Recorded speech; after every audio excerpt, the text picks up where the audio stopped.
अस्सलामुअलैकुम। किसी की ज़िंदगी छीनने में कितनी देर लगती है।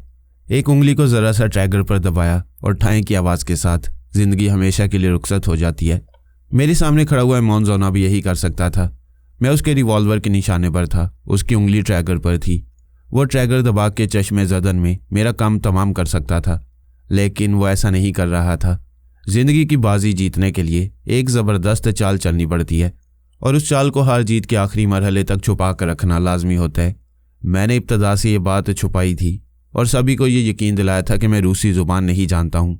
बहरहाल अब मैं इमोन जोना के रिवॉल्वर के निशाने पर था और वहाँ खड़े हुए कई मुसल्ला गार्ड भी मेरी तरफ अपनी गन्ने उठाए हुए थे, मगर ये समझ नहीं पा रहे थे कि उनका गैंग लीडर इमोन जोना मेरी टेलीपैथी के निशाने पर है। मैं उसके दिमाग में पहुंचा हुआ था और वो मेरी मर्जी के बगैर गोली नहीं चला सकता था। इसके बरक्स उसने पहले ट्रैगर से उंगली हटाई, फिर रिवॉल्वर की नाल नीचे कर दी। रोमी ने रूसी ज़ुबान में कहा, इमोन जोना, तुम इसे गोली ना मारकर अक्लमंदी का सबूत दोगे। ये अपनी टेलीपैथी के ज़रिए हमारा माल बड़ी आसानी से स्मगल कराता रहेगा। वो बोला, रोमी, तुम इसके बारे में कुछ नहीं जानती हो। ये अपने सामने बड़े बड़े ममालिक को झुकाए रखता है। हम और तुम क्या चीज़ हैं? ये बात दिमाग से निकाल दो कि यह हमारे स्मगलिंग के मामूली धंधे में शरीक हो जाएगा। जब ये इतना ज़बरदस्त है तो मेरे साथ यहाँ क्यों आया है, यही मालूम करना है। हमारे गैंग में सिर्फ तुम इसके सामने अंग्रेज़ी बोल रही हो, इसे यहाँ आने की असल वजह मालूम करो। रोमी ने मुझसे कहा, तुम मुझसे झूठ बोलते रहे, तुम्हारा नाम पारस नहीं फरहाद अली तैमूर है। मैं सारी दुनिया से झूठ बोलकर अपनी असल शख्सियत को छुपा रहा हूँ। तुम ऐसा क्यों कर रहे हो? तुम पिछले 2 दिनों से देख रही हो कि बड़े ममालिक के सुरागर सां और किराए के कातिल मुझे हलाक करने आए, फिर अमरीकी कमांडोज भी आए। मैंने उन सबको ख़त्म कर दिया। तुम समझ सकती हो कि अमेरिका और बड़े ममालिक मुझे किसी तरह भी कत्ल करना चाहते हैं, इसलिए मैंने खुद को दुनिया वालों पर मुर्दा जाहिर किया है। उन सब से छुपने के लिए ही मैं तुम्हारे साथ यहाँ आया हूँ। मैं सोच भी नहीं सकता था कि इमोन जोना एंटी मेकअप चश्मे के ज़रिए मेरे मेकअप ज़दा चेहरे के पीछे छुपे हुए असली चेहरे को देख लेगा। इमोन जोना अपनी कामयाबी पर खुश हो रहा था। उसने रोमी से कहा, इससे पूछो असलियत ज़ाहिर होने के बाद अब कहाँ जाएगा। अगर यहाँ से फ़रार होगा तो हम बड़े ममालिक तक ये खबर पहुँचा देंगे कि फरहाद अली तैमूर जिंदा है। इसके अलावा इमोन जोना की गिरफ्त में आने वाला मर सकता है, मगर अपनी मर्जी से 2 कदम चल नहीं सकता। रोमी ने मुझसे यही कहा। मैंने जवाबन कहा, बेशक मैं तुम्हारे गैंग लीडर के रहमो करम पर हूँ, वैसे मुझ पर एतबार किया जाएगा तो मैं यहाँ रहकर इमोन जोना को फ़ायदे पहुँचाता रहूँगा। वो रोमी से बोला, इसमें शुबा नहीं है कि इसकी टेलीपैथी के ज़रिए हमारा स्मगल होने वाला माल कभी नहीं पकड़ा जाएगा, लेकिन हम इस पर भरोसा कैसे कर सकते हैं? इसे जब भी मौका मिलेगा ये टेलीपैथी के ज़रिए हम पर हावी हो जाएगा। रोमी ने कहा, जब यह हमारी ज़ुबान नहीं जानता है तो तुम्हारी या गैंग के किसी भी आदमी के दिमाग में कैसे पहुंचेगा? ये चालाक है, कुछ अरसे में हमारी ज़ुबान सीख लेगा। उसी वक्त फ़ोन की घंटी बजने लगी। एक ख़ास मातियत ने रिसीवर उठाकर दूसरी तरफ की बातें सुनी, फिर रिसीवर इमोन जोना की तरफ बढ़ाते हुए कहा, बॉस, इंडियन आर्मी का एक अफसर बात करना चाहता है। उसने रिसीवर कान से लगाकर कहा, हेलो, मैं इमोन जोना बोल रहा हूँ। दूसरी तरफ से कहा गया, मैं इंडियन आर्मी का मेजर धनराज हूँ। हमारी एटमी टेक्नोलॉजी के माहिरीन यूरेनियम की कमी की शिकायतें कर रहे हैं। आप पिछले 3 माह से हमें यकीन दिला रहे हैं कि आप काफ़ी मिकदार में यह माल भेजने वाले हैं। आप बताएं आखिर कब तक इंतज़ार किया जाए? इमोन जोना ने कहा, आप जानते हैं कि हमारी स्मगलिंग के 2 रास्ते बंद हो चुके हैं। आपने कहा था तिब्बत के रास्ते से माल भेजा जाए तो आपकी फ़ौज हमारे रास्ते की रुकावटें दूर करेगी, लेकिन अभी तक आपकी तरफ से लाइन क्लियर होने का सिग्नल नहीं मिला। हाँ, ये दुश्वारी है। आप अपना माल कल तक तिब्बत की सरहद तक पहुंचा दें। हम कल या परसों तक ज़रूर लाइन क्लियर होने का सिग्नल देंगे। ठीक है, कल शाम तक हमारे आदमी माल लेकर तिब्बत की सरहद तक पहुंच जाएंगे। बेहतर होगा कि आप सरहद पर ही माल वसूल कर लें। हम आगे माल ले जाने की जिम्मेदारी कबूल नहीं करेंगे। पहले ही हम 2 बार काफ़ी नुकसान उठा चुके हैं। ऑल राइट, कल शाम को तिब्बत की सरहद पर मखसूस कोडवर्ड्स के मुताबिक मुलाकात होगी। उन्होंने फ़ोन बंद कर दिया। दूसरी तरफ से बोलने वाला इंडियन आर्मी का मेजर भी रूसी ज़ुबान बोल रहा था, लिहाजा इमोन जोना मुतमईन था कि मैं उनके मामलात समझ नहीं सकता। ये तो मैं बहुत पहले मालूम कर चुका था कि इमोन जोना यूरेनियम की स्मगलिंग के सिलसिले में 2 मुख्तलिफ रास्तों से नुकसान उठा चुका है। अब तीसरी बार तिब्बत के रास्ते माल भेजा जाएगा। मैं इसी मकसद के लिए आया था कि यूरेनियम और प्लूटोनियम किसी तरह भी भारत ना पहुंचने पाए। मुझे इसी वक्त का इंतज़ार था, इसीलिए मैं वहाँ मजबूर और बेबस बना हुआ था। इमोन जोना ने रूमी और अपनी ख़ास मातियत से कहा, कल सुबह हेलीकॉप्टर के ज़रिए तुम दोनों सिक्योरिटी गार्ड्स के साथ माल लेकर शाम से पहले तिब्बत की मगरबी सरहद तक जाओ। हमारा तमाम काम प्लानिंग के मुताबिक होगा, लेकिन इस मुसीबत को पहले दूर होना होगा, वरना इसकी टेलीपैथी हमें नुकसान पहुंचाएगी। ख़ास मातियत ने कहा, उन्हें किसी टेलीपैथी जानने वाले के सहारे की ज़रूरत नहीं है, मुझे ख़त्म कर देना चाहिए। दूसरे गनमैन भी यही कहने लगे। एमोनजोना ने कहा, रोमी तुम अपनी राय नहीं दे रही हो। मैं क्या कह सकती हूँ, अक्सरियत का फैसला काबिल कबूल होता है, लेकिन मुझे इसकी मौत का अफसोस ज़रूर होगा। इसने मुझे पैरी बर्टन की कैद से रिहाई दिलाई है और इन 2 दिनों में इसने कभी मुझे मैली नज़रों से नहीं देखा। मैं तुम्हें बहुत चाहता हूँ। फरहाद ने तुम्हें अमानत की तरह मेरे पास पहुँचाया है, मुझे इसकी कदर करना चाहिए, लेकिन इसकी ज़िंदगी हम सबकी मौत होगी। ख़ास मातियत ने कहा, इसकी कदर इस तरह भी की जा सकती है कि इसका एक मुजस्मा शहर के बड़े चौक पर बनवाया जाए। इसे गोली मारने के बाद हम मुजस्मे को हार पहनाएंगे और हमेशा उसकी इज्जत करते रहेंगे। मैंने एमोनजोना के दिमाग पर कब्जा जमा लिया। उसने कहा, यह बहुत अच्छा आइडिया है। मैं इसे गन पॉइंट पर अपनी कार में ले जा रहा हूँ, इसे शहर में घुमाऊंगा। ये अपने मुजस्मे के लिए शहर के किसी चौक को खुद पसंद करेगा। रोमी ने कहा, मैं भी तुम्हारे साथ चलूंगी। वो बोला, नहीं, कोई सिक्योरिटी गार्ड नहीं जाएगा, सिर्फ हम दोनों जाएंगे और 1 घंटे में वापस आ जाएंगे। उसने मुझे रिवॉल्वर से इशारा किया। मैं उसके आगे चलता हुआ बंगले से बाहर आया। रोमी ने पीछे आते हुए कहा, तुम फरहाद को अकेले क्यों ले जा रहे हो? मुझे ना सही, सिक्योरिटी अफसर को साथ ले जाओ। वो बोला, रोमी तुम मेरे किसी मामले में मदाखलत नहीं करती हो, आज भी ना करो, अंदर जाओ, मैं अभी आ रहा हूँ। वो कार स्टार्ट करके बंगले के अहाते के बाहर आया, फिर उस रास्ते पर कार ड्राइव करने लगा जहाँ शहर से दूर एक बड़ी इमारत में यूरेनियम के फुजले को रीप्रोसेसिंग प्लांट के जरिए प्लूटोनियम में तब्दील किया जाता था। बंगले के सामने कुछ फासले पर उसका हेलीकॉप्टर मौजूद था। उसने कार रोककर पायलट से कहा, यहाँ हमारा इंतज़ार करो, हम अभी वापस आएंगे। वो कार एक बड़ी सी इमारत के सामने पहुंच गई। वहाँ भी कुछ गनमैन थे। उन्होंने एमोनजोना को देखकर सलूट किया। उसने पूछा, प्लूटोनियम के प्लांट में कोई है? एक ने कहा, नो बॉस, आज छुट्टी है, हम बाहर ड्यूटी दे रहे हैं। उसने अंदर आकर प्लांट का दरवाज़ा खुलवाया, फिर उनको हुक्म दिया कि बाहर रहें, इमारत में कोई ना आए। उन्होंने हुक्म की तामील की। उसने दरवाजे को अंदर से बंद किया। हम दोनों राहदारियों से गुजरते हुए प्लांट वाले हिस्से में आए। मैं उसके चोर ख्यालात से मालूम कर चुका था कि इस इमारत के एक हिस्से में असलहा खाना है। उसने मेरी मर्जी के मुताबिक उस असलहा खाना में पहुंचकर 6 टाइम बम उठाए, फिर मेरे साथ चलता हुआ उस प्लांट के मुख्तलिफ हिस्सों में उन बमों को रखकर उन सब में आधे घंटे का वक्त मुकर्रर करके इमारत से निकल आया। तमाम गनमैन को उसने सख्ती से हदायत की कि कोई इमारत में ना जाए। फिर हम कार में आकर बैठ गए। वो मेरी मर्जी के मुताबिक तेज़ी से ड्राइव करता हुआ हेलीकॉप्टर के पास आकर मुझसे बोला, पिछली सीट पर बैठो। मैं पिछली सीट पर बैठ गया। वो पायलट के बराबर वाली सीट पर आकर उससे बोला, चलो लेनिनग्राड जाना है। रोमी दूसरे गार्ड्स के साथ बंगले के बरामदे से देख रही थी। उसने चीख कर कहा, एमोनजोना तुम फरहाद को कहाँ ले जा रहे हो? वो मुझे नहीं, मैं इसे ले जा रहा हूँ। रोमी की आवाज़ हेलीकॉप्टर की गर्दिश करते हुए पंखे के शोर में गुम हो गई। वो मुसल्ला गार्ड्स के साथ दौड़ती हुई अहाते से निकल कर आने लगी, लेकिन करीब आने से पहले हेलीकॉप्टर ज़मीन से बुलंद होकर परवाज़ करने लगा। वो नीचे से हाथ हिला हिलाकर उसे वापस बुलाने के अंदाज में कुछ कह रही थी।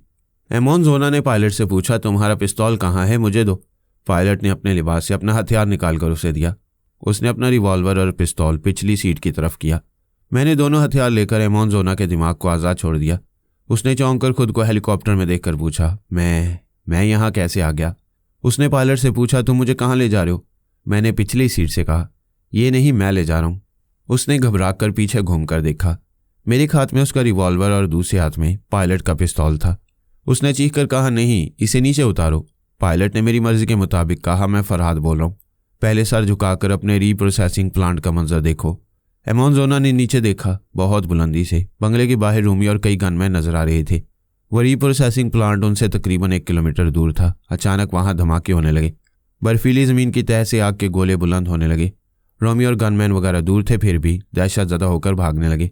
एमोनजोना पलटकर मुझे देखते हुए बोला, ये कैसे हुआ? मैं यहाँ कैसे आया? हमारे हथियार तुम्हारे पास कैसे पहुँच गए? मैंने कहा, कोई सवाल ना करो, अकल से सोचो।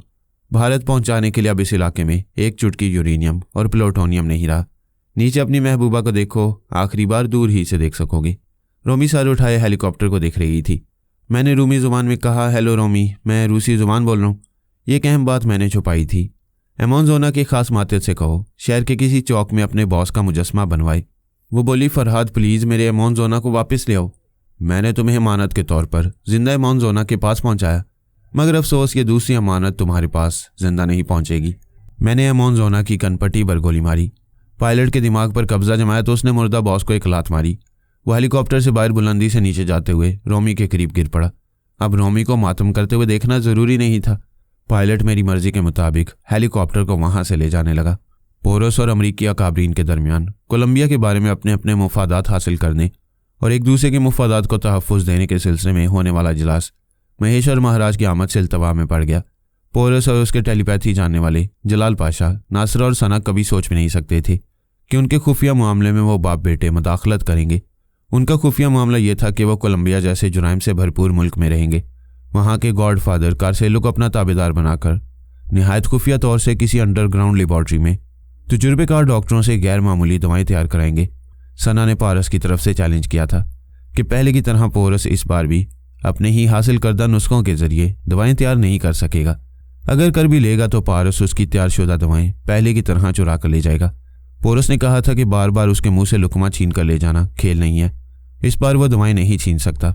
उसने खूब सोच समझ कर यह फैसला किया था कि किसी जंगल वीराने में या किसी पुरअमन मुल्क में वो किसी खुफिया लेबॉर्ट्री में तजुर्बेकार डॉक्टरों को ट्रैप करके ले जाएगा तो पारस या उसके जांबाज सुराग रसानों की नज़र में आ जाएगा।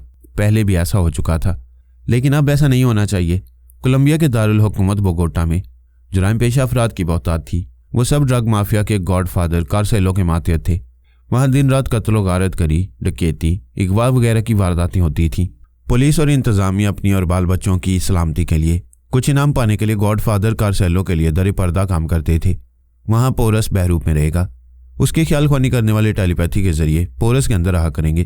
किसी अंडरग्राउंड लेबॉर्ट्री में बड़ी राजदारी से वो गैर मामूली दवाएं तैयार करते रहेंगे। तो सानी और पारस कभी समझ नहीं पाएंगे कि कैसे शहर में जहाँ लाकानूनियत है, जहाँ दिन रात आग और खून की होली खेली जाती है, वहाँ पोरस अपनी जान को खतरे में डालने जाएगा। लेकिन भारत से लंदन पहुंचने पर पता चला कि पारस शायद उनका ताक़ुब कर रहे। फिर अमेरिका पहुंचकर नासरा और सना के लॉकेटों से डिटेक्टिव आलात बरामद हुए तो यकीन हो गया कि पारस ने उनकी अमेरिका तक की मंजिल को समझ लिया है। वो शायद ये ना समझ पाए कि वो हंगामा और खतरात से भरपूर मुल्क कोलंबिया जा रहे हैं। अगर पारस का शुबा होगा तब भी कोई फ़र्क नहीं पड़ेगा। पोरस अपने असली चेहरे के साथ नहीं रहेगा। वो कभी सानी और पारस को वहाँ नज़र नहीं आएगा तो वो दोनों उसे ढूंढते रह जाएंगे। वो इस हकीकत से बेखबर थे कि जब सना गॉडफादर कार्सेलो पर तनवीमी अमल कर रही थी तो सानी भी बड़ी खामोशी से कार्सेलो के दिमाग में थी। इस तरह ये बात साफ तौर पर समझ में आ गई थी कि आइंदा पोरस इसी हंगामा खेज मुल्क में रहकर दवाएं तैयार करेगा। वैसे ये बात की बातें होंगी। आगे चलकर पारस और पोरस नए नए जोड़ तोड़ में उलझते रहेंगे। पारस अपने हरीफ पोरस को वो दवाएं तैयार करने का मौका देगा या नहीं, ये आने वाला वक्त ही बताएगा। पोरस ने अमरीकी अकाबरीन को नहीं बताया था कि वो कोलंबिया जैसे हंगामा परवर मुल्क में रहकर चंद गैर मामूली दवाएं तैयार करने वाले।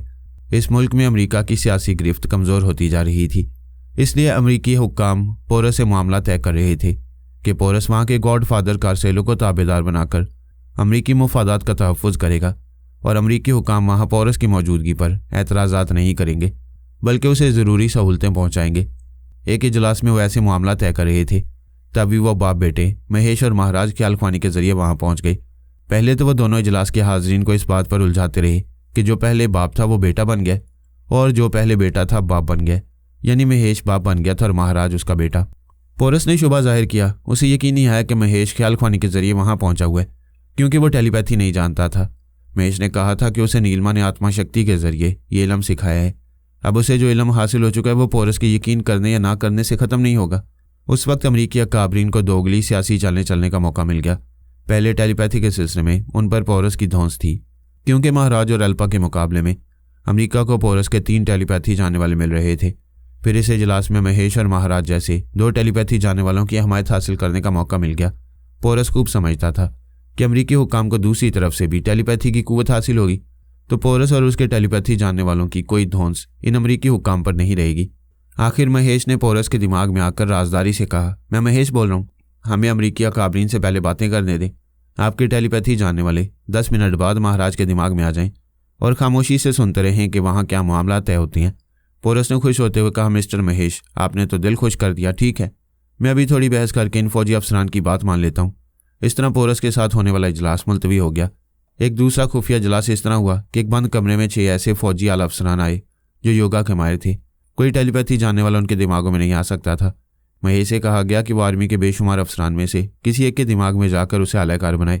इस तरह पोरस के टेलीपैथी जानने वालों को पता नहीं चलेगा कि बंद कमरे में महेश और महाराज का आलाकार कौन है, जिसके जरिए वो बाप बेटे आर्मी अफसरान से बातें कर रहे हैं। जब इजलास वाले कमरे का दरवाज़ा अंदर से बंद कर लिया गया तो ये प्लानिंग के मुताबिक नासरा, सना और जलाल पाशा ने महाराज के दिमाग में आना चाहा, लेकिन उसने सांस रोक ली। दूसरी बार भी महाराज ने यही किया।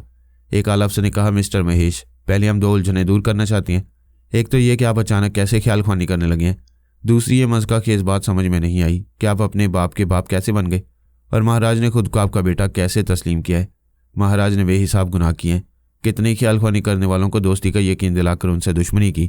नीलमा देवी के साथ भी महाराज ने धोखा किया था। अब वो महाराज को मार डालना चाहती थी।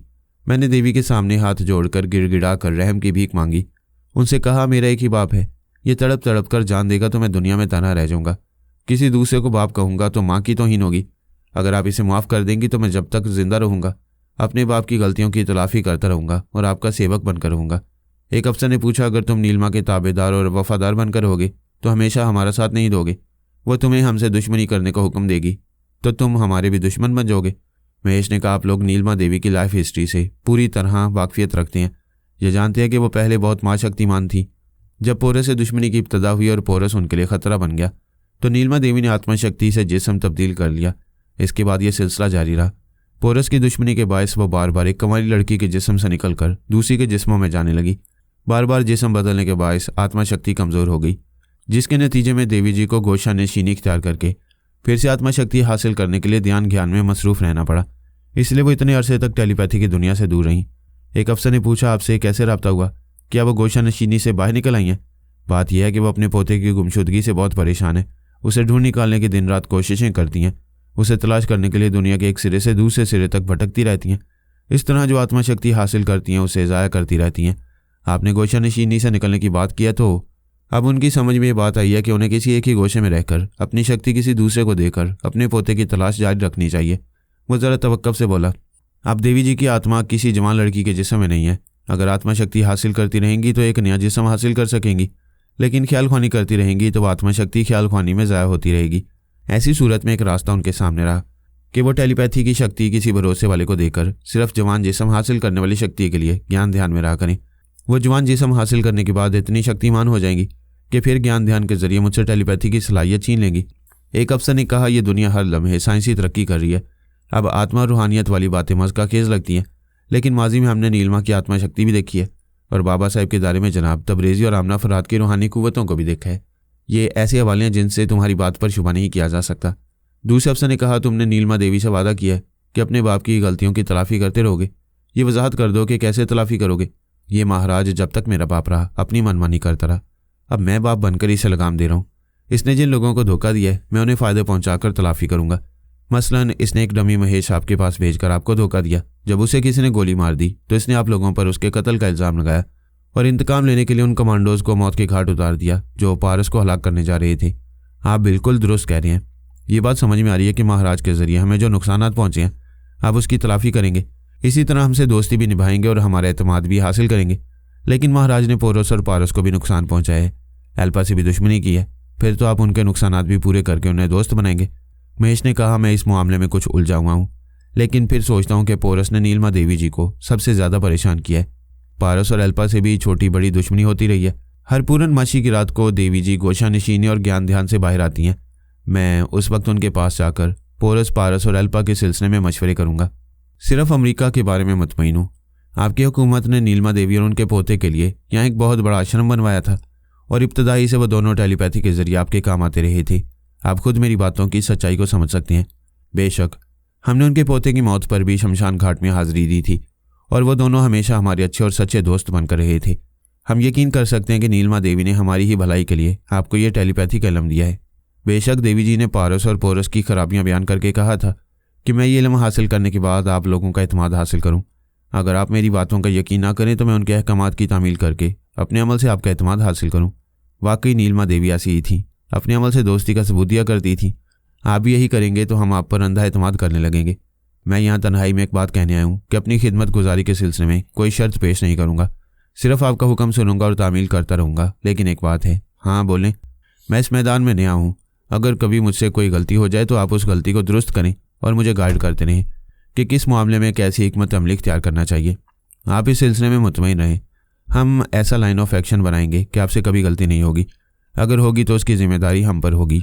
एक और अफसर ने कहा, जब हमारे दरमियान इतना गहरा ताल्लुक कायम हो चुका है तो आप बाप बेटे को हमारे मुल्क में आकर रहना चाहिए।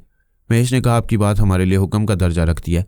देवी जी ने भी कहा था कि अमेरिका में हमारा जो सबसे बड़ा आश्रम बना हुआ है, हम उसे वीरान ना होने दें। हम बाप बेटे को वहाँ रिहाइश इख्तियार करनी चाहिए। एक अफसर ने कहा, नीलमा देवी ने हमसे दोस्ती और वफादारी का हक अदा कर दिया।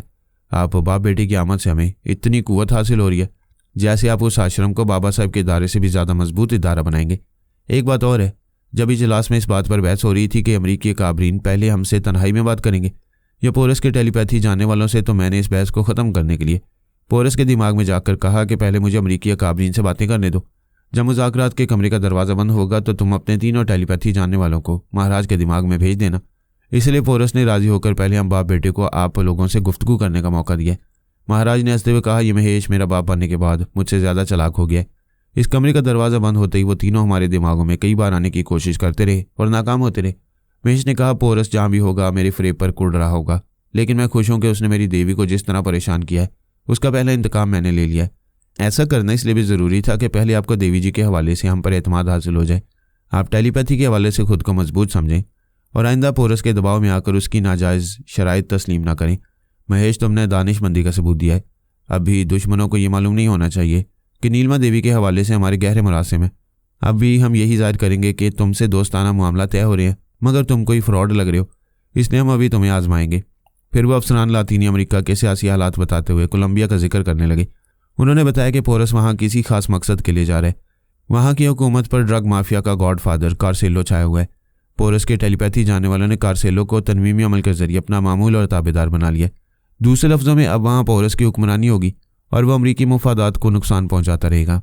दूसरे अफसर ने कहा, पोरस ये राज नहीं बता रहे कि वो कोलंबिया क्यों जा रहा है। उन्होंने गॉडफादर कार्सेलो के दिमाग को लॉक कर दिया है। तुम कार्सेलो के अंदर नहीं पहुँच सकोगे और पोरस के साथ जाने की वजह समझ नहीं पाओगे। महेश ने कहा, यह काम ज़रा मुश्किल है। आप मुझे कार्सेलो के खास बॉडीगार्ड और पर्सनल सेक्रेटरी की आवाज़ें सुनाएं। मैं उन पर तनवीमी अमल करके उन्हें अपना ताबेदार बनाकर हमेशा कार्सेलो के करीब रहूँगा, तो किसी हद तक पोरस की चालबाजी मालूम होती रहेगी। ये बहुत अच्छा आइडिया है। मैं अभी फ़ोन पर उसके खास बॉडीगार्ड और पर्सनल सेक्रेटरी से बातें करूँगा, तो मेरे दिमाग में रहकर उनकी आवाज़ें सुनकर उनके अंदर जा सकोगे। एक अफसर फ़ोन का रिसीवर उठाकर किसी के फ़ोन नंबर डायल करने लगा। दूसरी तरफ से पोरस एक होटल के कमरे में ईजी चेयर पर बैठा हुआ था। तीनों टेलीपैथी जानने वाले उसके दिमाग में थे। अब वो उस मुल्क में कैदी नहीं था, बल्कि उसे रिहा करते वक्त कहा गया था कि अभी वह न्यूयॉर्क में रहे। शाम को आर्मी अफसरान उसे मुज़ाकरात के लिए बुलाएंगे।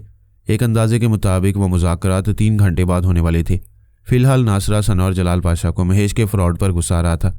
उसने पोरस से कहा था कि अपनी खुफिया मीटिंग में उन तीनों को महाराज के दिमाग में आने दिया जाएगा, लेकिन ऐन वक्त पर उन बाप बेटे ने बार बार सांसें रोककर अपने अंदर आने से रोक दिया था। पोरस ने कहा, महेश ने जिस तरह मुझे फरेब दिया है उससे मुझे यकीन हो रहा है कि वह महेश नहीं पारस है और महाराज से मिलकर उसके बेटे महेश का रोल अदा कर रहा है। सना ने कहा, जिस वक्त महेश और महाराज इजलास में बोल रहे थे, ठीक उन्हीं लम्हात में मैं और नासरा भाभी पारस के दिमाग में गई थी। हम आपको बता चुके हैं कि पारस कार ड्राइव कर रहा था और उसके साथ सानी बैठी हुई थी। जलाल पाशा ने कहा, इजलास में पारस नहीं था। ये हो सकता है कि पारस का कोई ताबेदार मातियत हो और उसने पारस के मशवरे के मुताबिक तुम्हें धोखा दिया हो। अंकल, आप दुरुस्त कह रहे हैं। वह मक्कार चाहता था कि अमरीकी अकाबरीन मुझसे पहले उससे मुज़ाकरात करें। वह हमारे अमरीका आने का मकसद समझ रहा है कि हम यहाँ कहीं छुपकर किसी लेबॉर्ट्री में गैर मामूली दवाएं तैयार करेंगे। उस चालबाज ने महेश के जरिए मालूम कर लिया होगा कि हम कोलंबिया जाना चाहते हैं। अब मुझे बराह रास्त उन अमरीकी अकाबरीन से मुज़ाकरात के लिए नहीं जाना चाहिए। जलाल पाशा ने कहा, यह तुम पहले भी कह चुके हो। मैं तुम्हारे यहाँ से छुपकर जाने के इंतजामात कर चुका हूँ। इस होटल के अंदर और बाहर अमरीकी जासूस तुम्हारी निगरानी कर रहे हैं। तुम पिछले रास्ते से पार्किंग एरिया की तरफ आओगे। वहाँ नासरा एक ब्लैक होंडा कार में तुम्हारा इंतजार कर रही है। अंकल, ये बात जहन में रखें कि हम अमरीकी सुरागुरसानों को धोखा देने में कामयाब हो जाएंगे, लेकिन पारस हमसे गाफिल नहीं होगा। जलाल पाशा ने कहा, मैंने उस चालबाज को किसी हद तक समझ लिया है। वह तवक्को के खिलाफ कोई काम कर गुजरता है, मैं उसे होशियार रहूंगा। जलाल पाशा ने उस होटल के एक ऐसे वेटर को अपना आलाकार बनाया था जिसकी दाढ़ी और मूंछें थी। चेहरे पर मामूली तब्दीली के जरिए वेटर पोरस बन सकता था। एक इंस्टेंट कैमरे के जरिए उस वेटर की तस्वीर उतारकर पोरस के पास पहुंचा दी गई। मेकअप का सामान भी पहुंचाया गया। पोरस ने आईने के सामने बैठकर उस तस्वीर के मुताबिक अपने चेहरे पर तब्दीली की।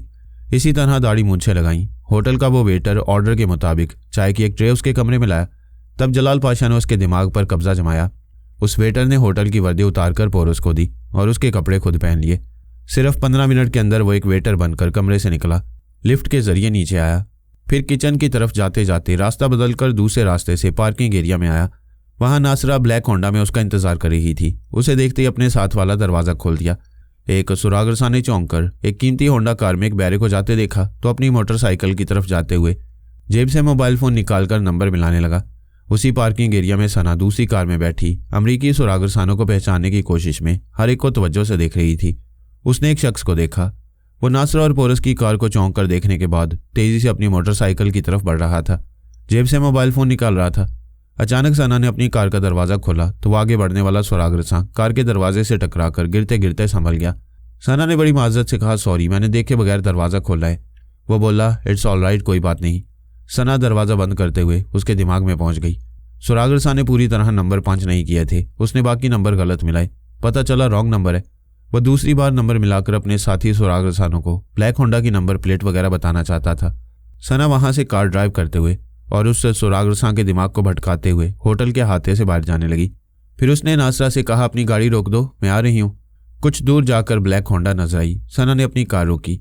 नासरा और पोरस कार से उतरकर सना की कार में आए, फिर वहां से जाने लगे। थोड़ी देर बाद जब सुरागरसानों की टीम उधर आई तो उन्होंने ब्लैक होंडा को खाली पाया। जिसकी सख्ती से निगरानी की जा रही थी वो निकल चुका था।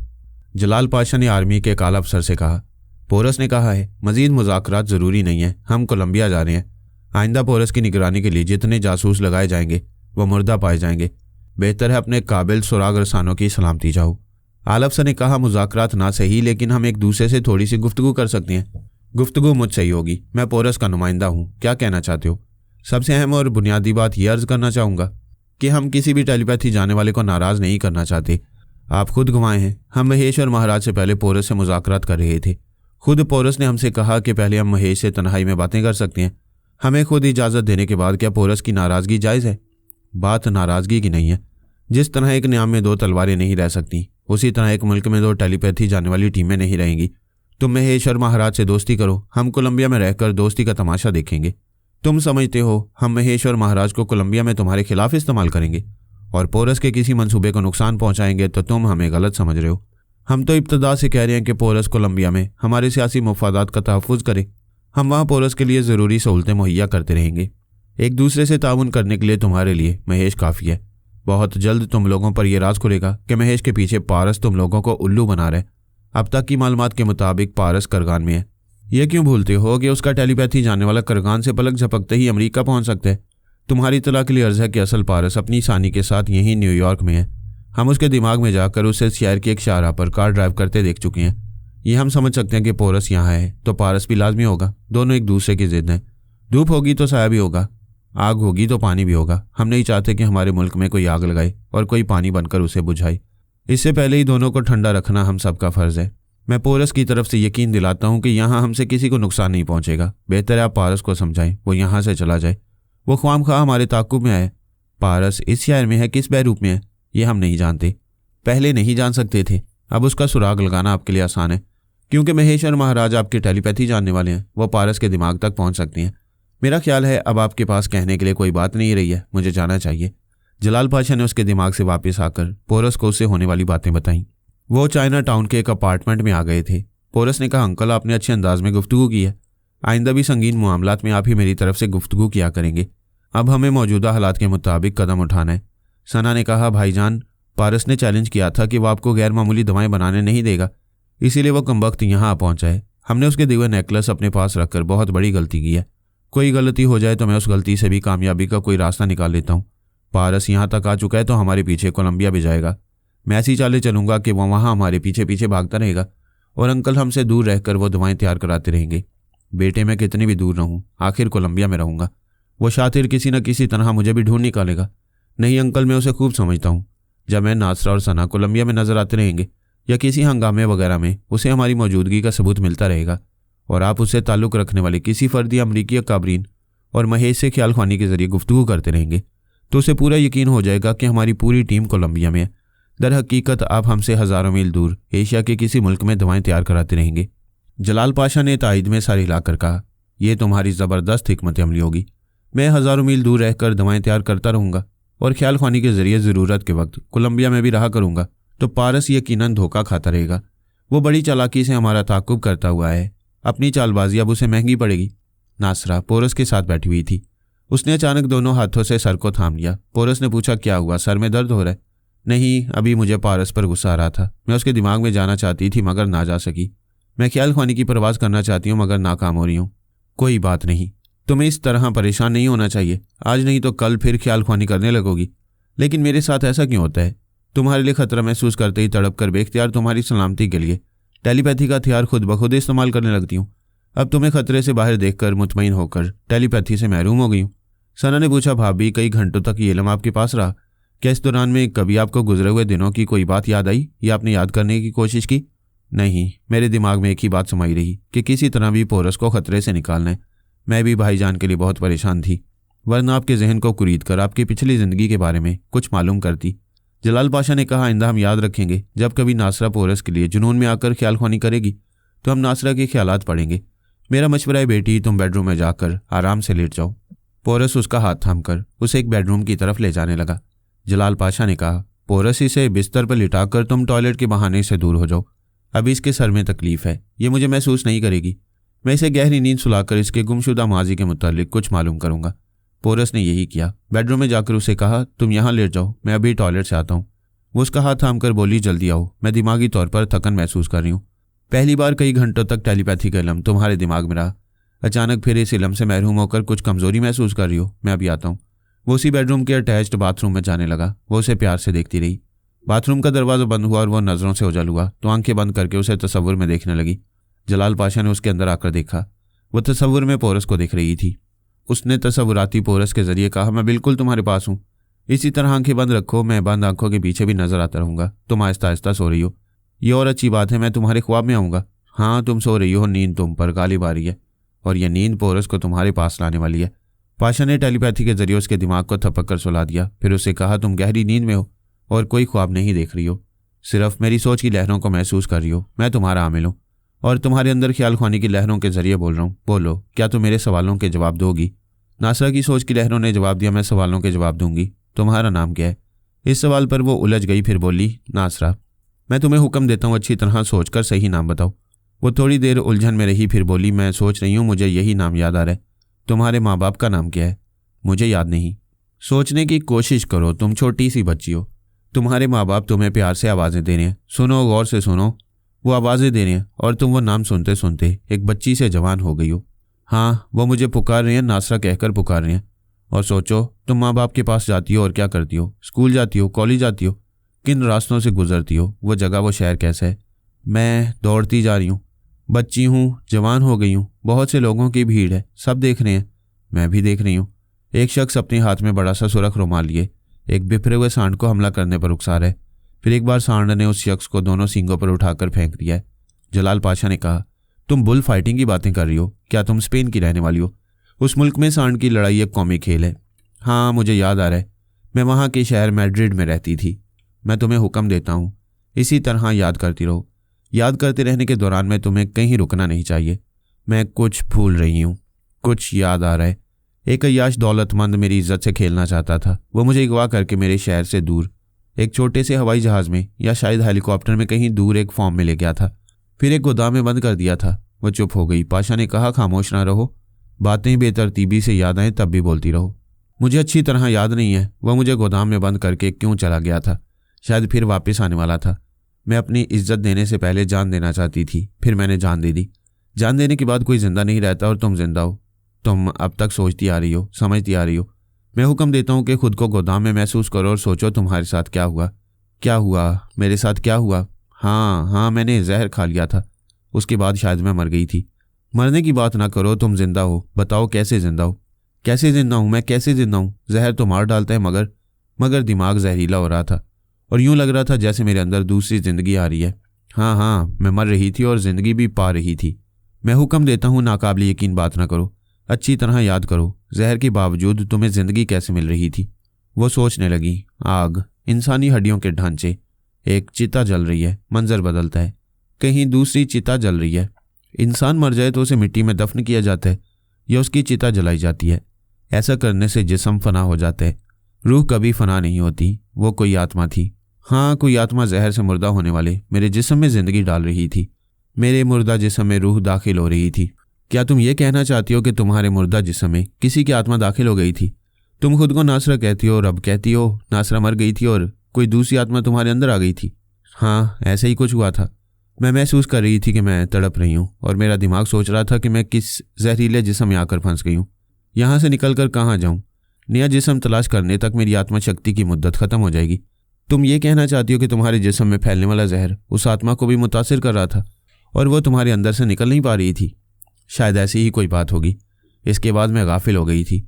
पता नहीं कब तक सोती रही या बेहोश पड़ी रही।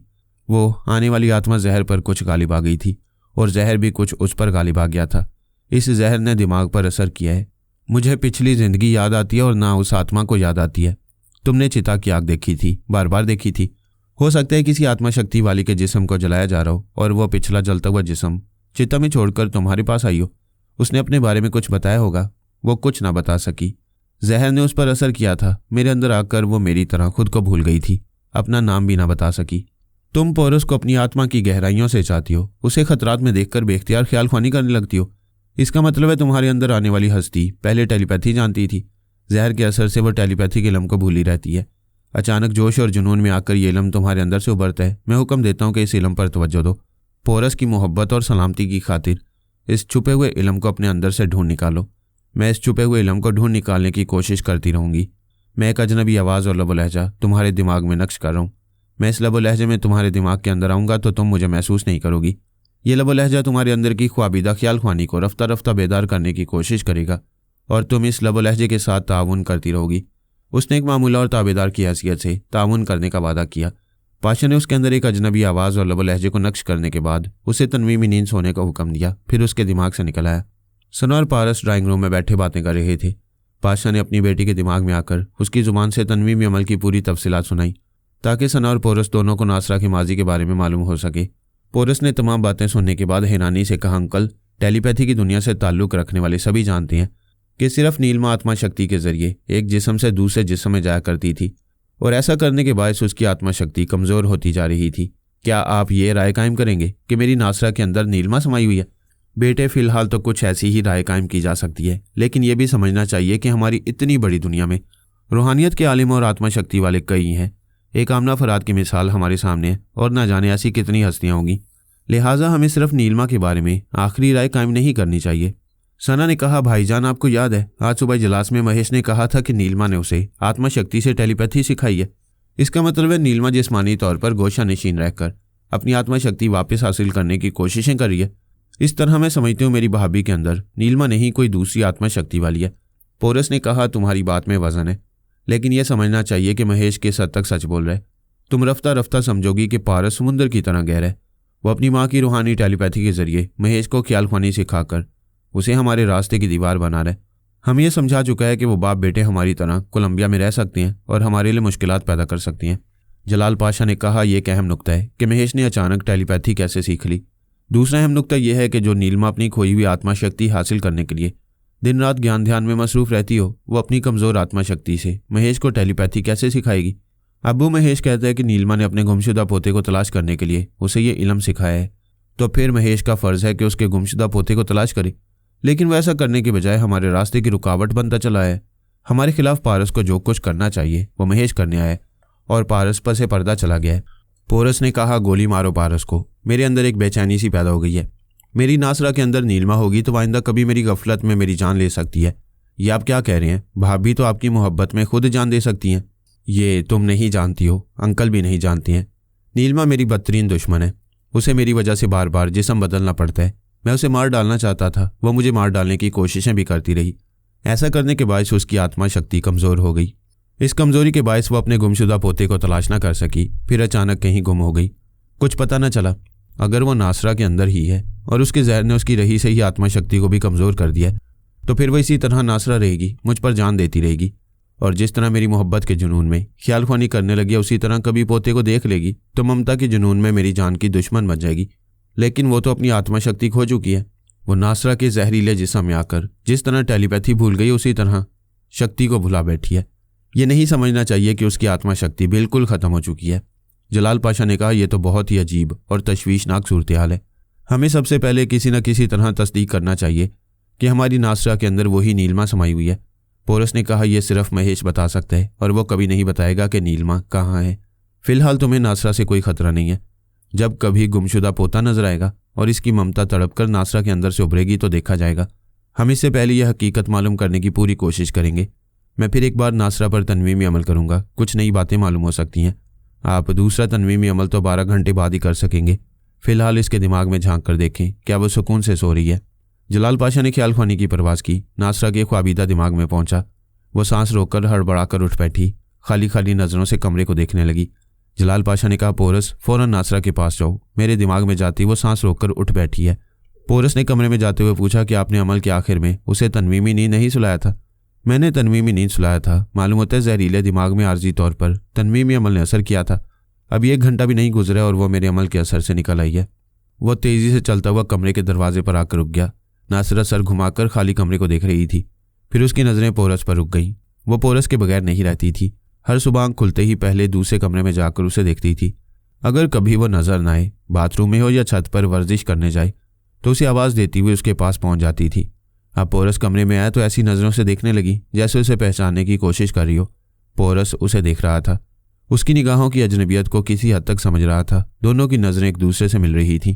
जलाल पाशा ने सोच के जरिए कहा, पोरस, इसकी आंखों में हल्की सी नफरत के अलावा मोहब्बत भी है। देखने के अंदाज से पता चलता है कि यह कशमकश में है। इसके साथ जो कुछ हो चुका है उसे ये समझ नहीं पा रही है। उसी वक्त नासरा ने अपने दोनों हाथों से सर को थाम लिया। आगे पीछे झूमती हुई तकिए पर गिर पड़ी। पोरस ने बिस्तर के पास आकर आवाज़ दी, नासरा, नासरा, क्या हुआ? तुम्हारी तबीयत तो ठीक है? वो उसका हाथ थामकर सर को सहलाने लगी। उसने आहिस्तगी से आंखें खोलकर उसे देखा, फिर कमज़ोर सी आवाज़ में बोली, अभी मुझे क्या हो गया था? कुछ नहीं, तुम नींद से उठकर बैठी, मुझे देखा और फिर लेट गई। नहीं, कुछ हुआ था। तुम कमरे में आकर रुक गए थे। मैं थोड़ी देर के लिए तुम्हें पहचान न सकी। फिर उसकी आंखों में आंसू आ गए। वो बोली, पहले मुझे ऐसा लगा कि तुम मेरे जानी दुश्मन हो, मेरी जान लेने आए। फिर दूसरे ही लम्हे मैंने तुम्हें पहचान लिया। तुम मेरे पोरस हो, मेरी जान हो। वो उसके आंसू पहुँचते हुए बोला, तुम्हारी तबीयत कुछ ठीक नहीं है। तुम पहली बार कई घंटों तक टेलीपैथिक इल्म को अपने अंदर समझती रही हो, ख्याल ख्वानी भी करती रही हो। मैंने पहले ही कहा था तुम थकी हुई हो, तुम्हें आराम से सोना चाहिए। मैं तो सो रही थी, किसी ने मुझे उठा दिया। किसने? पता नहीं, कोई मेरे दिमाग में आया था। कोई दुश्मन ख्याल ख्वानी करने वाला आया होगा। वो दोनों हाथों से उसका हाथ थाम कर बोली, नहीं पोरस, कुछ और बातें हैं। जब मैं सो रही थी तो अपने आप से बहुत कुछ कह रही थी। क्या कह रही थी? अच्छी तरह याद नहीं। मुझे माँ बाप याद आ रहे थे। मैंने खुद को स्पेन में देखा जहाँ बुल फाइटिंग हो रही थी। फिर एक शख्स मुझे अगवा करके कहीं ले गया। उसने मुझे एक गोदाम में बंद कर दिया। फिर मैंने देखा कि मैंने जहर खा लिया और मैं मर चुकी हूँ। उसे तनवीमी अमल की बातें याद आ रही थी और वह गुजरी हुई सच्ची बातें थीं। पोरस ने कहा, कभी कभी उल्टे सीधे ख्वाब दिखाई देते हैं। अब यही देखो कि तुमने जहर खा लिया, तुम मर गई, मगर अभी मेरे सामने जिंदा हो। यही तो मैं तुमसे कहना चाहती हूँ कि मैं जिंदा नहीं हूँ। क्या? पोरस ने हैरानी से कहा। सना और जलाल पाशा पोरस के अंदर रहकर उनकी बातें सुन रहे थे। पोरस ने कहा, तुम मेरे सामने लेटी हुई मुझसे कह रही हो कि तुम जिंदा नहीं हो। हाँ, ये बात ऐसी है जैसे ख्वाब ना हो।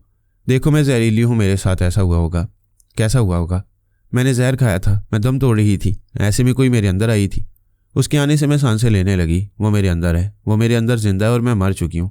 ओह गॉड, तुम तालीम याफ्ता होकर ऐसी बातें कर रही हो। क्या ये नहीं समझ सकती कि दिमागी परेशानी के बायस ऐसी बेसरोपा बातें बना रही हो?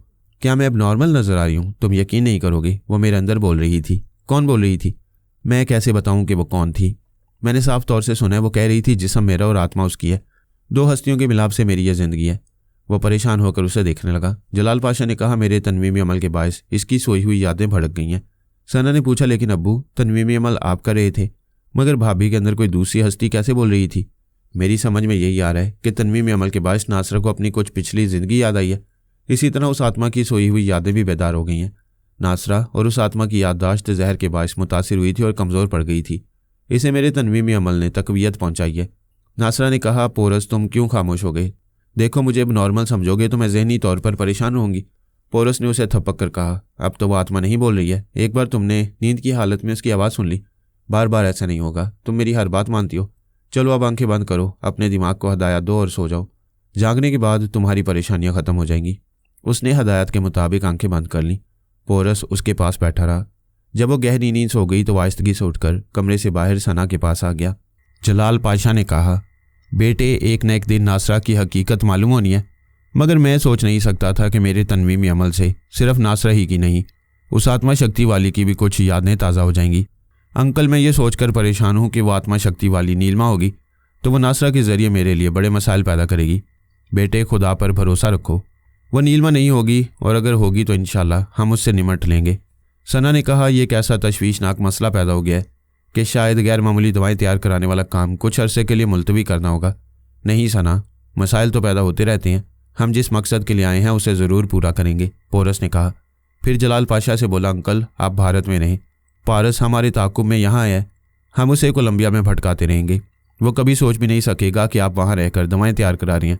पारस के अलावा महेश और अमरीकी अकाबरीन भी यही समझते रहेंगे कि हम सब कोलंबिया में हैं। ये इतना मुकम्मल और जामे मंसूबा था कि सानी और पारस ज़रूर उनसे धोखा खाते रहते। लेकिन दूसरी तरफ से पोरस की टीम भी धोखा खा रही थी। पोरस मुतमईन था कि सना ने कोलंबिया में ड्रग माफिया के गॉडफादर कार्सेलो को अपना मामूल और ताबेदार बना लिया है। सना ने तनवीमी अमल के जरिए जो अजनबी आवाज़ और लबो लहजा कार्सेलो के दिमाग में नक्श किया है, उस लबो लहजे को सिर्फ सना और जलाल पाशा जानती हैं, जबकि सानी तनवीमी अमल के वक्त कार्सेलो के दिमाग में छुपी हुई थी और उसने भी इस लबो लहजे को याद कर लिया था। पोरस के प्लान के मुताबिक सना ने एक हिंदुस्तानी उम्र रसीदा शख्स पर तनवीमी अमल करके उसकी शख्सियत तब्दील कर दी थी, उसे अपना बाप जलाल पाशा बना लिया। कोलंबिया पहुंचकर नासरा और पोरस ने अलग रिहाइश इख्तियार की। सना डमी जलाल पाशा के साथ दूसरी जगह रहने लगी। इस तरह सानी और पारस यकीन कर सकते थे कि वो चारों कोलंबिया में मौजूद हैं, जबकि जलाल पाशा ने भारत में दवाएं तैयार कराने के लिए माकूल और नहायत तजुर्बेकार डॉक्टरों को तलाश करना शुरू कर दिया। वो सब कोलंबिया के दारुल हुकूमत बोगोटा में थे। सानी ने कहा, यहाँ इंसानी ज़िंदगी की कोई कीमत नहीं है। मेहनत मजदूरी और कारोबार करने वाले अपने घरों से जान हथेली पर लेकर निकलते हैं। कोई नहीं जानता कि वो शाम को अपने घर जिंदा वापस जा सकेगा या नहीं। पारस ने कहा, पोरस ने बड़ी चालाकी से यह मंसूबा बनाया, ऐसी जगह का रिहाइश इख्तियार किया जहां हम सोच भी नहीं सकते थे कि वो गैर मामूली दवाएं तैयार कराने आएगा। वैसे महेश और महाराज पर वो शुबा कर रहा होगा और समझ रहा होगा कि वो बाप बेटे हमारे आलेकार हैं और उनके ज़रिए हमें उनके कोलंबिया में आने का इल्म हो चुका है। पारस ने पूछा, क्या तुम इस बात पर हैरान नहीं हो कि नासरा ख्याल ख्वानी करने लगी है? ठीक इस तरह पोरस हैरान होगा कि महेश ख्याल ख्वानी करने लगा है। उसने इजलास में कहा है कि उसे नीलमा की आत्मा शक्ति ने टेलीपैथी सिखाई है। हमें किसी तरह मालूम करना होगा कि नासरा अचानक कैसे ख्याल ख्वानी करने लगी है। हमने तो ज़रूरत से मजबूर होकर आंटी की रूहानी टेलीपैथी के जरिए महेश को इल्म सिखाया है, लेकिन नासरा को कौन ये इल्म सिखा सकता है? सानी महेश के दिमाग में आई। वो उसकी सोच की लहरों को महसूस नहीं कर सकता था। उस वक्त वो ख्याल ख्वानी के जरिए गॉडफादर कार्सेलो के पर्सनल सेक्रेटरी के दिमाग में मौजूद था। कार्सेलो के महल के एक बड़े हॉल में अमरीकी आर्मी के 3 बड़े अफसरान और कोलंबिया की हुक्मरान पार्टी का एक हाकिम अपने 2 फौजी अफसरान के साथ बैठे हुए थे। कोलंबिया का हाकिम कह रहा था, कार्सेलो, तुम आबा-ओ-अजदाद के ज़माने से कोलंबिया के एक मुअज़्ज़ज़ शायरी कहलाने का फ़ख्र हासिल कर सकते हो, लेकिन यह कितने अफसोस की बात है कि तुम अमेरिका के सियासी मुफादात के लिए अपने ही मुल्क के अमन-ओ-अमान को तबाह कर रहे हो। मुनशियात की तजारत को इतना फैला दिया है कि तुम्हें अपनी कौम पर नाज करना चाहिए था, लेकिन तुम उस कौम को नशे का आदी बनाते जा रहे हो। एक अमरीकी फ़ौजी अफसर ने कहा, तुम कोलंबिया के हाकिम हो, तुम्हारे हाथों में इक़्तिदार है, फ़ौज है और असलहा है, मगर तुम्हारी हुकूमत और फ़ौजी ताकत मिस्टर कार्सेलो की फ़ौज के मुकाबले में कमज़ोर है। तुम अमरीकियों ने कार्सेलो की फ़ौज को जदीद हथियार दिए हैं ताकि हमारी हुकूमत और इंतज़ामिया उस फ़ौज के आगे नाकाम रहे। कार्सेलो ने कोलंबिया के हाकिम से पूछा, आप चाहते क्या हैं? हम चाहते हैं कि इस मुल्क के तमाम अफ़ीम के खेतों को जला दो। जिन फैक्ट्रियों में हेरोइन, कोकेन और चरस तैयार कराते हो उन्हें बंद कर दो। वहाँ दूसरी सनतें कायम करो, अफ़ीम की जगह अनाज उगाओ। अमरीकी अफसर ने कहा, वाह, इस तरह अरबपति कार्सेलो को कंगाल बना देना चाहते हो? सना कार्सेलो के दिमाग में थी। वह सना की मर्जी के मुताबिक कहने लगा, मैंने इस मसले पर बहुत गौर किया है कि मुझे अपने मुल्क और कौम की भलाई करनी है। ये अपनी कौम और नस्लों को तबाह करने वाले अमरीकियों का साथ देना है। आखिर मैं इस नतीजे पर पहुंचा कि मैं मुनशियात की तजारत और स्मगलिंग बंद कर दूंगा। एक अमरीकी अफसर ने कहा, मिस्टर कार्सेलो, ये आप क्या कह रहे हैं? You please shut up. जब कार्सेलो बोलता है तो उसकी बातों में कोई मुदाखलत नहीं करता। मैं आज से अपने मुल्क के कवानीन का पाबंद रहूँगा। अगर मेरे मुल्क के हुक्मरान चाहते हैं कि अफ़ीम की काश्त ना हो और खेत जला दिए जाएँ, तो फिर आज रात दारुल हुकूमत बोगोटा के मुजाफात का पहला खेत जलेगा। जिन फैक्ट्रियों में हेरोइन, कोकेन और चरस तैयार की जाती हैं, वहाँ दूसरी सनतें कायम की जाएंगी। कोलंबिया के हाकिम और फौजी अफसरान ने खुश होकर कहा, मिस्टर कार्सेलो जिंदाबाद। अमरीकी अफसर ने कहा, मिस्टर कार्सेलो, आपको यह हकीकत मालूम नहीं है कि हमारे दुश्मन टेलीपैथी जानने वालों ने आपके दिमाग पर कब्जा जमा रखा है। अब यह सब कुछ आप अपने दिमाग से नहीं बल्कि दुश्मन टेलीपैथी जानने वालों की ज़ुबान से कह रहे हैं। महेश ने अमेरिका की हमायत में पर्सनल सेक्रेटरी की ज़ुबान से कहा, बॉस, हमारी अमरीकी अफसर दुरुस्त कह रहे हैं। वो दुश्मन सिर्फ अमेरिका के नहीं, आपके भी हैं। वो आपके खेतों को जलाकर, फैक्ट्रियाँ बंद करके और स्मगलिंग को रोककर आपको बिल्कुल कमज़ोर और कंगाल बना देना चाहती हैं। सना ने कार्सेलो के जरिए कहा, यू शट अप, तुम महज एक सेक्रेटरी हो, मुझे मशवरे देने वाले मुशीर नहीं हो। तुम्हें अमेरिका की गुलामी पसंद है तो मेरी मुलाजमत छोड़कर इन अमरीकी अफसरान के साथ चले जाओ। सानी चाहती तो सना के जरिए वहाँ बहुत कुछ बोलकर कार्सेलो का इरादा बदल सकती थी, लेकिन पोरस अमरीका और महेश की दोस्ती के बायस जो कदम उठा रहा था वो मुल्कों, कौमों और पूरी इंसानियत की भलाई के लिए था। उसने वापस आकर पारस को तमाम बातें बताईं। वो बोला, ये अच्छी बात है, पोरस अमरीकियों से दुश्मनी के बायस नेक काम कर रहा है तो उसे करने दो। तुम मेरे दिमाग से ये फांस निकालो कि नासरा ने टेलीपैथी कैसे सीख ली। तुम जानते हो नासरा, सना, पोरस और जलाल पाशा से मालूम नहीं किया जा सकेगा। मैं उनके दिमागों में पहुंचूंगी तो वह सांस रोक लेंगे। तुम पोरस के पास जाओ, उसे कहो महेश ने साफ बता दिया कि उसे नीलमा ने टेलीपैथी सिखाई है। क्या वो भी साफ गोई से काम लेकर नासरा के बारे में बताएगा? शायद दोस्ताना अंदाज इख्तियार करने से वो बता दे। जिस वक्त पारस सानी को यह मशवरा दे रहा था उस वक्त पोरस एक मसले में उलझ गया था। थोड़ी देर पहले वो नासरा के साथ बेडरूम में था। ये इंकशाफ हुआ था कि नासरा के अंदर कोई दूसरी आत्मा है। एक तवील मुद्दत के बाद नासरा के जिस्म को और नीलमा की आत्मा को मालूम हुआ था कि वो दोनों मिलकर एक बन गई हैं। अगर अलग होंगी तो नासरा का जिस्म पराई आत्मा के बगैर मुर्दा हो जाएगा और वो आत्मा दुश्मन बनकर नासरा का जिस्म छोड़ देगी तो फिर दूसरी लड़की के जिस्म में नहीं जा सकेगी क्योंकि उसकी आत्मा शक्ति खत्म हो चुकी थी। नासरा पहले की तरह पोरस की दीवानी थी। पोरस ने उसे आजमाया था, वो उसके बगैर भूखी प्यासी रह जाती थी। उसने धमकी दी थी कि वो उसकी मोहब्बत पर शुबा करेगा तो वो खुदकुशी कर लेगी। पोरस उसके नशे का आदी था, इसलिए उसके साथ कुछ वक्त गुजारने के लिए करीब आ गया। पहले तो पोरस को कोई तब्दीली महसूस नहीं हुई।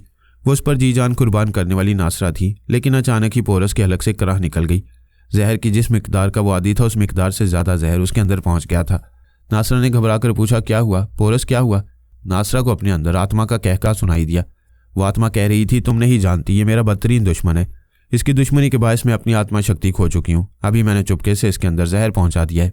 नासरा फौरन ही पोरस के चेहरे पर झुककर अपना जहर चूसने लगी। वह तड़पते तड़पते साकित हो गया, जैसे मर गया हो या जरा आराम आ गया हो। वो जिंदा था, सांसें ले रहा था। जो जहर उसके अंदर रह गया था वो इतनी मिकदार का आदी था, लेकिन ऐसे वक्त मदहोशी के बायस वो सानी की सोच की लहरों को महसूस न कर सका। वो उसके दिमाग में रहकर हैरानी से मालूमात हासिल कर रही थी कि वहाँ ये तमाशा हो रहा है। उस वक्त नासरा गुस्से से मुठ्ठियां भींचकर पूछ रही थी, कौन है तू? मेरी आत्मा बनकर मेरे पोरस से दुश्मनी कर रही है। वो चुप होकर जैसे जवाब सुन रही थी। अगर सानी नासरा के अंदर जाती तो उसे जवाब सुनाई देता, लेकिन वह एहतियातन उसके अंदर नहीं गई। फिर नासरा ने हैरानी से पूछा, क्या तेरा नाम नीलमा है?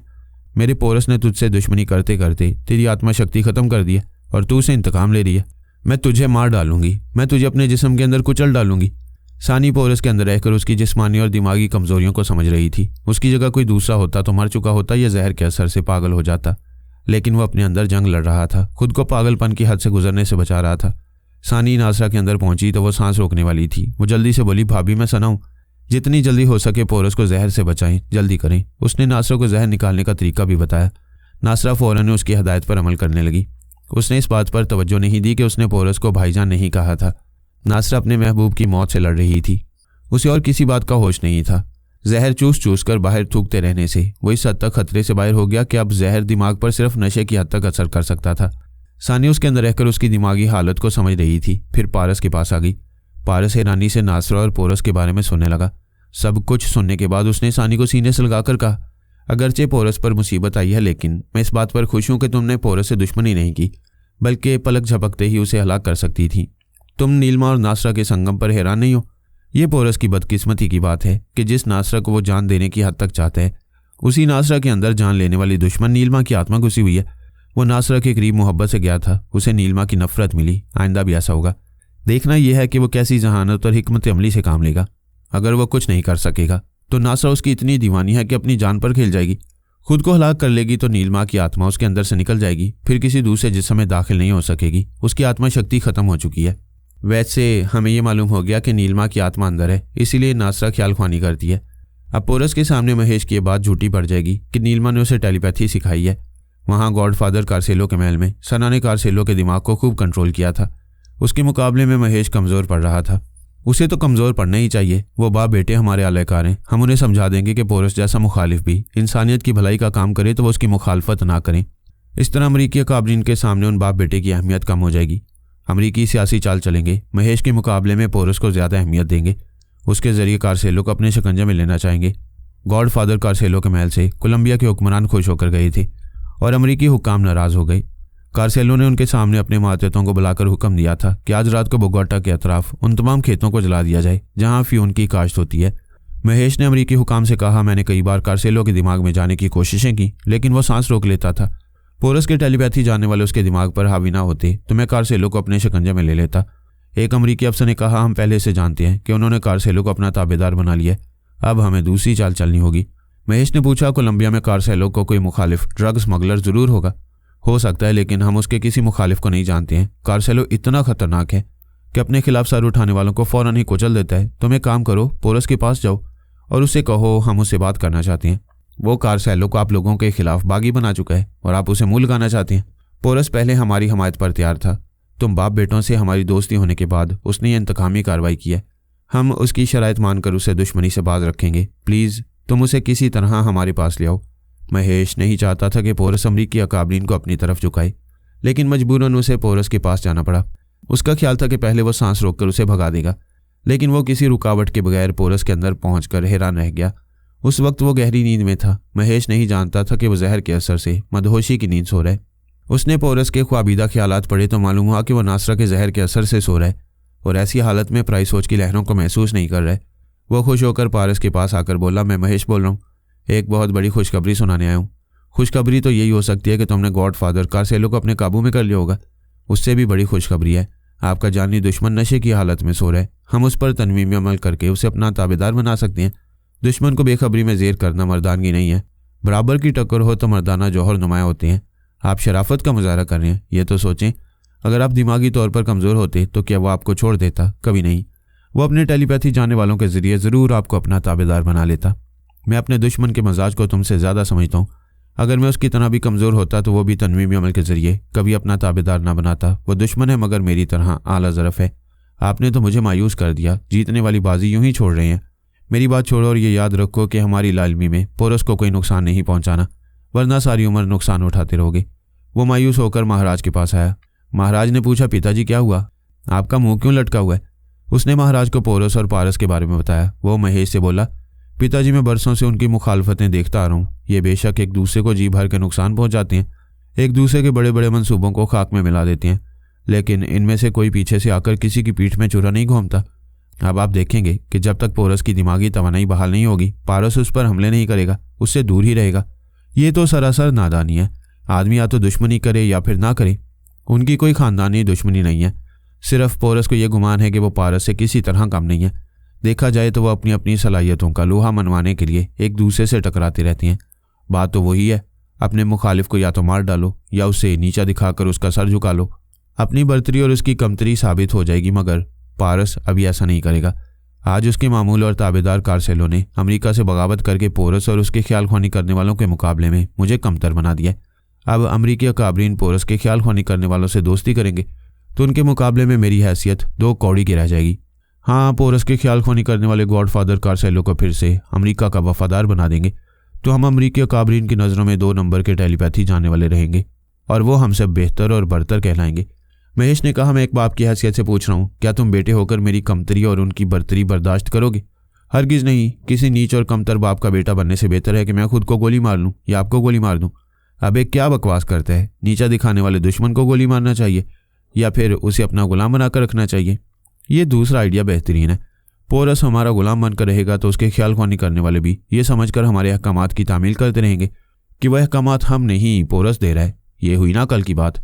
जिस अमल से कामयाबियां हासिल होने वाली हैं उसमें देर नहीं करना चाहिए, जल्दी भी नहीं करना चाहिए। ये अच्छी तरह समझ लें कि पारस हमारे इस अमल से नाराज़ हो जाएगा और हुक्म देगा कि हम उसे अपने तनवीमी अमल से निजात दें। बेटे तू महाराज कहलाते हुए भी अकल से पैदल रहेगा। हम पारस और सानी बीबी को पता नहीं चलने देंगे कि हमने पोरस जैसे जहरीले नाक को अपने पटारे में बंद कर लिया। पिताजी आप मुझसे ज़्यादा समझदार हैं। अगर ये राज हम बाप बेटों के दरमियान रहेगा और किसी तीसरे तक नहीं पहुंचेगा तो फिर ठीक है। चलें उसके दिमाग में फिर आप राम का नाम लेकर तनवीमी अमल शुरू कर दें। दोनों बाप बेटे ख्याल ख्वानी की परवास करके पोरस के ख्वाबीदा दिमाग में पहुंच गए। वो नशे की हालत में गहरी नींद सो रहा था। नासरा उसके पास बैठी सना से कह रही थी, तुम उस वक्त कार्सेलो के दिमाग में थी तो फिर मेरे दिमाग में कौन आई थी? मेरे तो हवास बजाने ही थे। मेरी समझ में नहीं आ रहा था कि मेरा जहर मेरे ही पोरस की जान ले रहा है। मैं उसे किस तरह बचा सकती हूँ? ऐसे वक्त तुमने मेरे अंदर आकर कहा कि तुम सना हो और मुझे जल्द अज जल्द पोरस को जहर से किस तरह बचाना चाहिए। खुदा का शुक्र है कि भाईजान की जान बच गई। लेकिन यह हैरानी कैसे दूर होगी कि वो मेरा नाम लेकर आपके पास क्यों आई थी? शायद इसलिए कि मैं तुम्हारे सिवा किसी दूसरे को अपने अंदर ना आने देती। ताज्जुब है, एल्पा के बारे में सोचा नहीं जा सकता कि वो भाईजान के साथ और हमारे साथ मेहरबानी करेगी। वो भाईजान को सिर्फ इस वजह से बचाती कि उन्हें हमेशा अपना ताबेदार बनाकर रखे। नासरा ने कहा, ऐसी कोई बात नहीं। मैं कई बार पोरस के ख्वाबीदा दिमाग में जाकर मालूम कर चुकी हूँ। तुम भी बार बार दिमाग में जा रही हो। कोई दुश्मन टेलीपैथी जानने वाली यहाँ नहीं आ रही है और ना ही किसी तरह का तनवीमी अमल कर रही है। भाभी, ये कितनी अजीब सी बात है। क्या आप भाईजान को जान देने की हद तक चाहती हैं और आपके अंदर रहने वाली नीलिमा की आत्मा उनकी जान लेना चाहती है? ये चुड़ैल आपके अंदर रहेगी तो आइंदा भी भाईजान की जान को नुकसान पहुंचाती रहेगी। अगर आइंदा नीलिमा ऐसी दुश्मनी करेगी तो मैं अपनी जान दे दूंगी। इस तरह नीलिमा को भी नुकसान पहुंचेगा। मेरा जिस्म मुर्दा होगा तो वह फिर किसी के जिस्म में नहीं जा सकेगी। उसकी आत्मा इस दुनिया में भटकती रहेगी। प्लीज़ आप अपनी जान देने की बात ना करें, ज़रा हौसले से काम लें। भाईजान मदहोशी की नींद से बेदार होंगे तो अपनी जहानत से नीलिमा को आपके अंदर काबू में कर लेंगे। आखिर उसे भी तो अंदेशा है कि आपका जिस्म मुर्दा होगा तो फिर उसे किसी जिस्म में पनाह नहीं मिलेगी।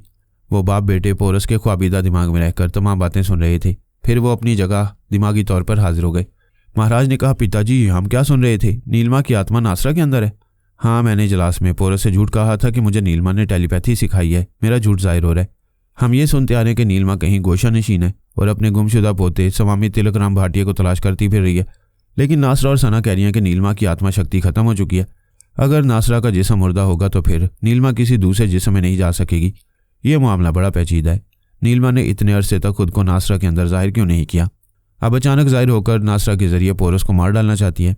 ऐसा वो बहुत पहले कर सकती थी। ये मामला पेचीदा ज़रूर है, मगर पोरस और नासरा के करीब जाते रहने से असल बात मालूम हो सकेगी। पोरस के करीब कैसे जाएंगे? क्या उस पर तनवीं में अमल करें? नासर और सना उसके पास हैं। उनकी बातों से जाहिर हो रहा है कि वो दोनों कभी कभी पोरस के दिमाग में जाती रहती हैं। वो पोरस के सोने तक उसके पास जाती रहेंगी तो हम उस पर तनवीं में अमल नहीं कर सकेंगे। पोरस जहर के असर से मदहोश होकर सो रहा है और बड़ी देर तक सोता रहेगा। शायद नासरा और सना थक कर उसके करीब ही सो जाएं, तब हमें मौका मिल जाएगा। एक बहुत बड़ी कामयाबी हासिल करने के लिए बेजार कर देने वाला इंतज़ार करना ही होगा। वो महेश से बोला, पिताजी मैं आपसे छोटा हूँ, कम अक्ल हूँ, मगर एक मशवरा देता हूँ। हम फिर पोरस के अंदर जाएं, ये मालूम करें कि वो कहाँ मुकीम है। उसकी रिहाइशगाह में पहुंचकर नासरा और सना को जख्मी करेंगे तो वो दोनों ख्याल ख्वानी नहीं कर सकेंगी। पोरस के दिमाग में आकर हमारे तनवीमी अमल में मदाखलत नहीं कर सकेंगी। वाह क्या आइडिया है! मेरा ध्यान नहीं गया था कि नासरा और सना को जख्मी करके हम अपने मकसद में कामयाब हो सकती हैं। फिर क्या ख्याल है, अभी चलते हैं। वो दोनों ख्याल ख्वानी की परवाज करके जाने लगे। पहले वो पोरस, नासरा और सना का रिहायशी पता मालूम करना चाहते थे, फिर वहां जाकर जागने वालियों को जख्मी करने का इरादा था।